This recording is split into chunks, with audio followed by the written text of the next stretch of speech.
অনেকদিন পর বড় আপু বাড়িতে আসতেছে একদিনের জন্য।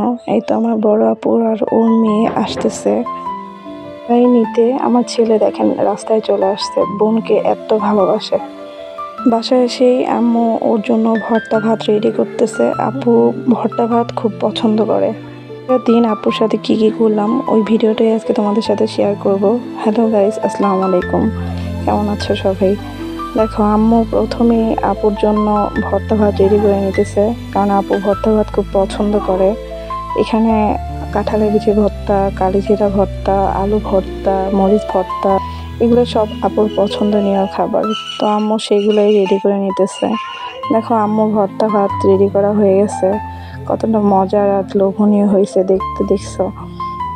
এরপর আবার আপুকে বললাম গরু মাংসের বিরিয়ানি রান্না করতে দুপুরের জন্য। তা আপু সেটার জন্য সব কিছু রেডি করে নিতেছে। আসলে বড় আপুর কাছে সব আবদারই করা যায়, কারণ বড় আপু এমন একটা মানুষ যেখানে সব আবদারই তার কাছে করা সম্ভব। ছোটোবেলা থেকেই বড় আপু আমাকে কোলে পিঠে করে মানুষ করছে, তাই ওর কাছে সব কথাই আমি শেয়ার করতে পারি এবং সব আবদারই ওর কাছে বলতে পারি। ওর হাতে গরু মাংস বিরিয়ানি আমার খুব পছন্দ, তাই বাসায় এসেই দেখো আমার জন্য গরু মাংস বিরিয়ানি রান্না করতে শুরু করে দিছে। আর আমিও সেই ভিডিওগুলো তোমাদের সাথে শেয়ার করতেছি। আমি ছোটোবেলায় যখন ছোট ছিলাম খুব, তখন আম্মুর কাছে থেকে আমার বড় আপুর চেয়ে বেশি থাকছি। বড় আপুই আমাকে খাওয়াই দিত, গোসল করাই দিত, ওর সাথে ঘুমাইতাম, সারাটা দিন ওর সাথেই আমার কাটতো। আর এখন দেখো, কতদিন পর পর আপুর সাথে দেখা হয়। আমি বাসায় আসার পরে ওর সাথে দেখা হয় নাই, তাই বললাম একদিনের জন্য বাড়িতে আসতে।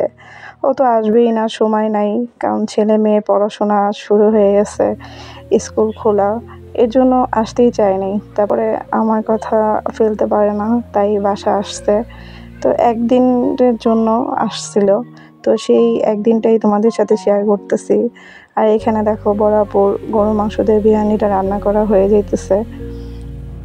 আসলে ভালো সময় খুব তাড়াতাড়ি চলে যায়, আর এটাই বাস্তবতা। কোন দিক দিয়ে চলে গেল আসলে কিছুই বুঝতেই পারলাম না। এই তো আপুর বিরিয়ানি রান্না করা শেষ। এরপর দুপুরে লাঞ্চে আমরা সবাই একসাথে খেতে বসছিলাম। এখানে আমার বড় আপু, আব্বু আর ওর ছেলে, ওর মেয়ে। দেখো, আমার ছেলেও হাত দিয়ে খেতে বসে গেছে। ও কিন্তু এমনিতে হাত দিয়ে খেতে বসে না। এখানে আম্মু আবার গোসল করতেছিল, এই জন্য আম্মুকে দেখানো হয় নাই। এই তো ওরা বিকেলবেলা বাসায় চলে যাচ্ছে। আসলে খুব খারাপ লাগতেছে, কারণ ভালো সময় খুব তাড়াতাড়ি চলে যায়। আম্মু আবার ওদের আগায় দিতে চাচ্ছে। তো আজকে এই পর্যন্তই। ভালো থাকো, সুস্থ থাকো, আল্লাহ হাফেজ।